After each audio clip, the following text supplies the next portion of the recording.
got so motherfucking design on right now. Bring it down, bring it down, bring it down, bring it down, hold fast, hold down. Distorsi pasar ialah sebuah gangguan yang terjadi terhadap sebuah mekanisme pasar yang sempurna menurut prinsip Islam. Ataupun bisa juga dikatakan bahwasannya distorsi pasar ialah suatu fakta yang terjadi di lapangan, yang mana fakta tersebut tidak sesuai dengan teori-teori yang seharusnya terjadi di dalam sebuah mekanisme pasar. Pada garis besarnya, distorsi pasar dalam ekonomi Islam diidentifikasikan dalam 3 bentuk distorsi, yakni bai najasi, ihtikar, dan talaki. Rekayasa penawaran dan rekayasa permintaan dalam fikih Islam, rekayasa penawaran lebih dikenal sebagai ihtikar, sedangkan permintaan dikenal sebagai bai najasi. Nah, yang akan saya jelaskan di sini adalah distorsi pasar dalam bentuk bai najasi.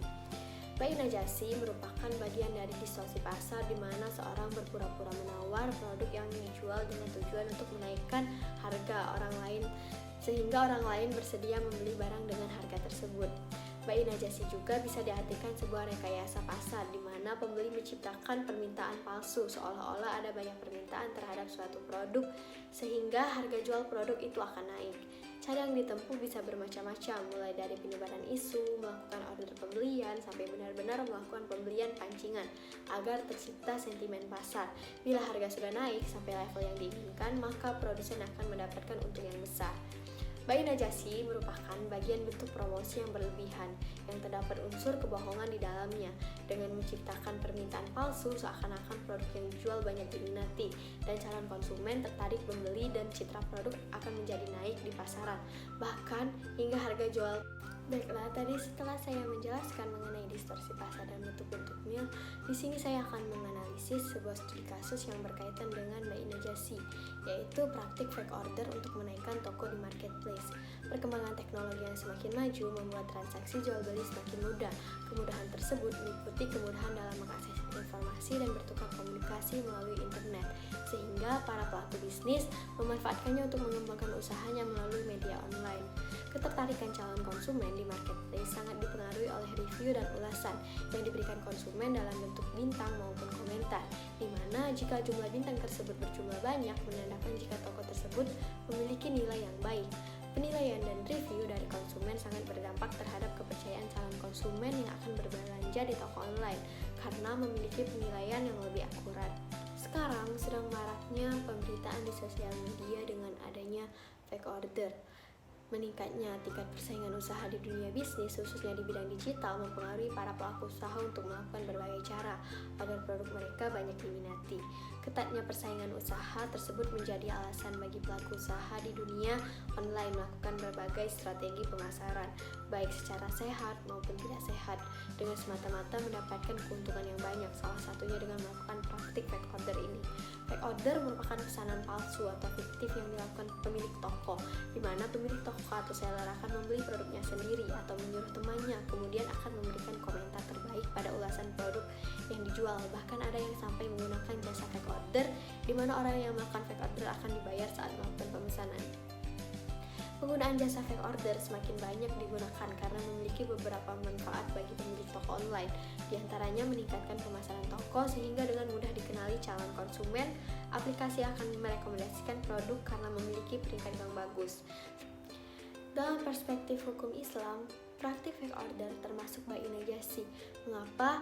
Karena jual beli najasi merupakan transaksi yang hukumnya haram dalam perdagangan karena si penjual meminta orang lain memuji barangnya atau menawar dengan harga yang lebih tinggi agar orang lain tertarik pula untuk membelinya. Penawar sendiri tidak termasuk untuk benar-benar membeli barang tersebut.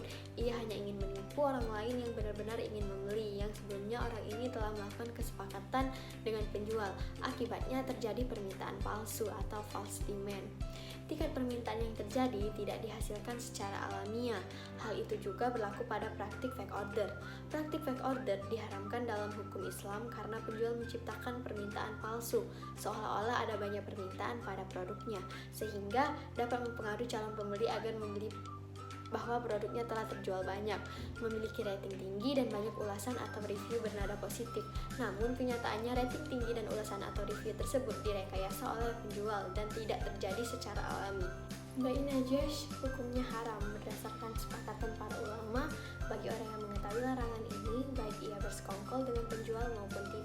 karena najas merupakan bentuk kecurangan dan penipuan yang diharamkan agama.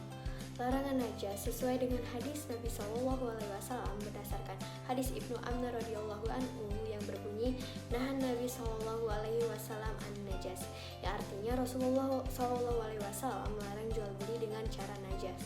Nah, teman-teman, kalau mau dapat cuan halal, jauhi bayi najas. Adapun solusi yang dapat dilakukan untuk menghindari praktik fake order ini ialah bagi pelaku usaha online hendaknya selalu berbuat jujur dalam berjualan online dengan memberikan foto dan informasi deskripsi produk yang benar mengenai produk yang dijualnya agar tidak akan ada konsumen yang merasa kecewa apabila produknya ingin dilirik oleh calon pembeli. Hendaknya melakukan promosi dengan cara yang baik dan benar serta tidak bertentangan dengan hukum Islam agar tidak ada pihak yang dirugikan. Dan untuk semua calon pembeli yang akan membeli produk yang dibutuhkan harus lebih selektif lagi dalam memilih produk. Diperhatikan rating dan ulasannya, jangan sampai terkecoh dengan rating tinggi dan ulasan positif. Dan harus lebih cermat lagi dalam memilih produk yang akan dibeli. Kalau perlu, tanyakan lagi spesifikasinya produknya agar lebih yakin. Dan bagi toko marketplace itu dapat melakukan solusi dengan menindak tegas pelaku usaha online yang melakukan terjadi kecurangan praktik fake order.